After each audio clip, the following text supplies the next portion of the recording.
Hello everyone, I'm Harvey and welcome to a new video on my YouTube channel. As you can see, I finished 4th overall and 1st in England in the 2021 season in FPL, and I would like to share some tips and tricks to help you along your FPL journey. Let's dive straight into it. So looking back at my game week 31 points, I got 63 points in the end, which was 29 above the average, which is a really good week for me. And the returns mainly came from Mateta, Semenyo, Eze, Munoz and Guardiol. The rest blanked, including my captain Alexander Isak. We went into that Monday game with knowing that Salah blanked and Foden and the likes of Saka and Palmer as well. So I was hopeful that Isak could actually return, but actually he didn't. But he did play 71 minutes. He was a doubt going into that game. And it was possible that he would actually miss out entirely, but it turns out he actually got past that 60-minute point. So maybe beggars can't be choosers, and I just need to take those 2 points and run. But obviously it was a bit disappointing in hindsight because we went into that Monday night fixture hoping that he would get returned, but he didn't. But it is what it is.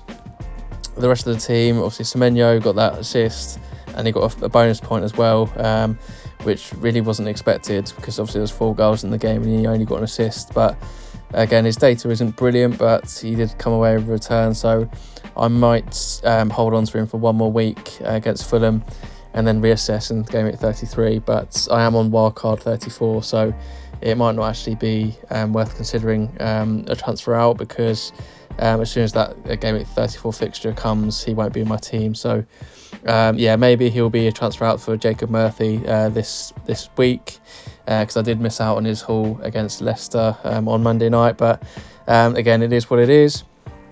I've seen Eze been transferred in instead of Sarr now, purely because of those 2 assists against Brighton.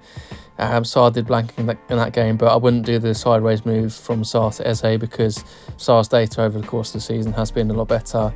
And I think it's just unlucky that Eze came away with 7 more points than Sarr.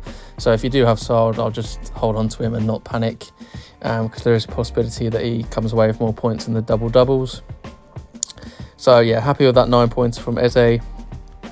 And again, the other 2 Palace players, Mateta and Munoz, both scored as well. So Mateta scored and got 2 bonus. Again, he looks really solid, although his data doesn't suggest that.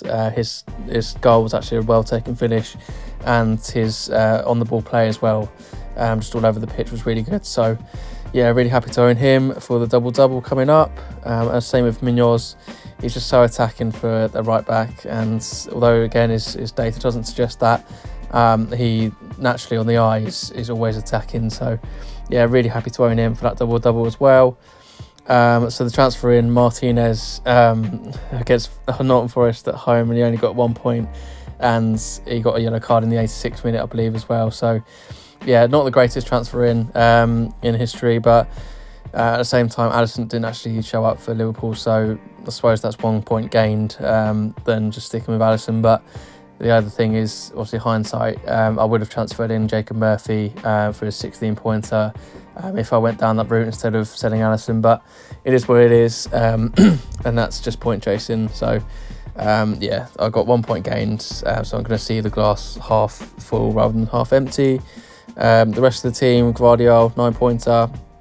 He got all 3 bonus. I think Anana got 3 bonus as well in that game. So yeah, really happy to own him, and it just proves that his ICT, if you're not aware of what that is basically he's good for bonus points. So his ICT is pretty high in terms of his threats and influence on the City team. So if you haven't got him already, I think he's essential over the next couple of game weeks. He's got that double in 33 as well. So yeah, definitely consider him if you haven't got him already. And the assistant manager did really well for me this week as well. Eddie Howe, we got 11 points. Obviously got a clean sheet. I think it's 2 points and 3 goals, which are 2 points each, I think. And then obviously got that win bonus as well. So yeah, happy to own him. And in game week 32, obviously he's got that double as well. So I'm going to hold on to him and then maybe transfer him on to Arteta in 33. But again, we'll cross that bridge when we come to it.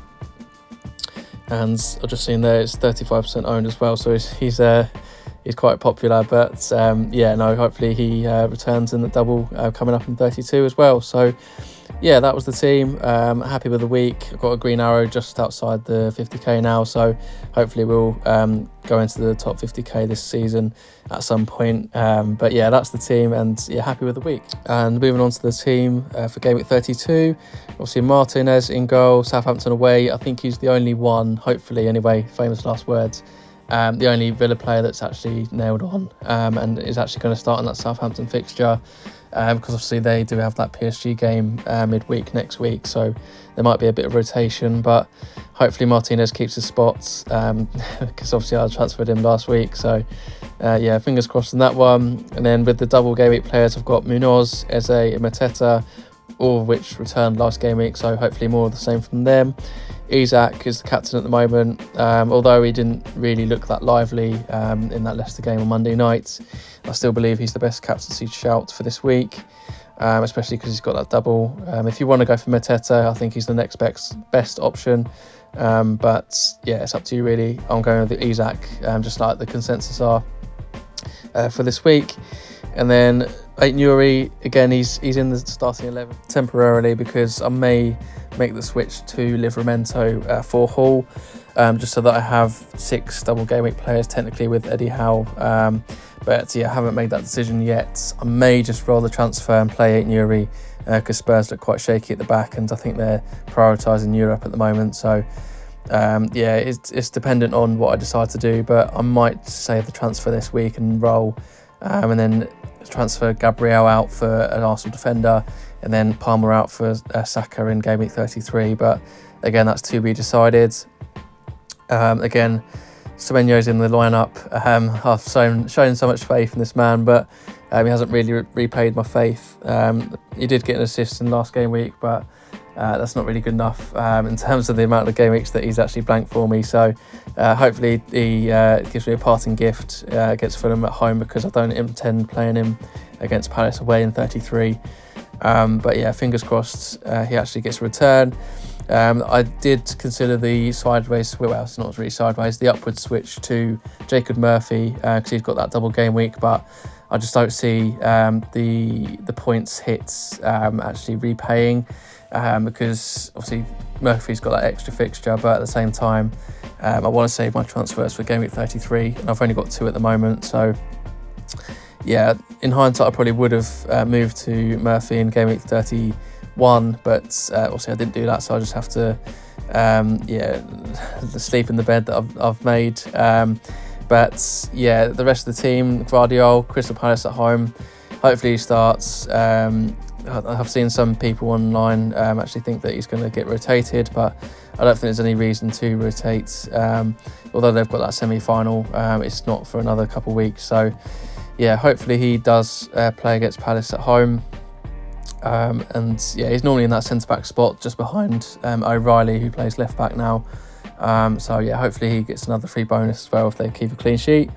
Salah, obviously he's dropped off massively really in terms of his data. I think I heard that he's 41st amongst midfielders at the moment, so in terms of his threats to the goal. So yeah, he's not a great FPL asset at the moment considering his price, but then again, over the course of the season, he's just racked up a ridiculous amount of points, and obviously he's broken the record. So yeah, he's not going anywhere, and even if I did sell him, what would I do with the money that I've spared up? Not much. So yeah, he's in the team for this week. Palmer, Ipswich at home. He came off at half-time in their Europa League fixture on Thursday. I'm recording this on Friday morning, so Friday afternoon, sorry. So yeah, it's undecided whether he's actually going to start or not against Ipswich, but considering he came off early in the European fixture, I hope he does. And Ipswich at home is a really good fixture to have, so I've seen some people make the sideways switch to Saka like a week early before Saka has that double in 33, but I'm just going to wait until 33 and to get more information. But Palmer is in, and then Marmoush up top, the last player to cover. Yeah, again, his data it's been okay. Yeah, not great, but he has got that striker position nailed down now that Haaland's injured. I think he's back around game of 36, so yeah, I'm happy to own him at the moment. And again, he's got that double in 33, so he's going absolutely nowhere. And hopefully Pep doesn't rotate the squad against Palace, so that he does play. But yeah, again, we'll have to wait and see. And then Valdemarson, my non-playing goalkeeper. Again, he's not going anywhere because I don't have the transfers to do it. But yeah, I've seen a lot of people with bench boosts active for 32, and they're planning it for 33 as well. But with 32, there's a lot of rotation on the cards, so there's a bit of uncertainty there. So I'm kind of thankful that I'm saving mine for 36, where there's going to be another double game week, hopefully. So yeah, I'm going to save my chip until then. And then on Buemo, the last player on my bench that isn't injured. My bench is in tatters at the moment, but Buemo's got Arsenal away, which isn't a great fixture on paper, obviously, but there may be some rotation because they've got that Real Madrid fixture next week, so maybe he'll pop up a return, and if for whatever reason my front seven get an injury or don't play, he will come on for that. But that's the team for this game week. I'm looking to roll the transfer. Maybe I'll make one transfer from Hall to Livramento, but yeah, I'm not really 100% sure on that one. I'm probably 40-60 in terms of making that transfer, so we'll see. But good luck with your teams, and I'll see you again next week. Thank you for watching this episode. If you could please like, subscribe and comment on what I should do next, that would be great. See you in the next one.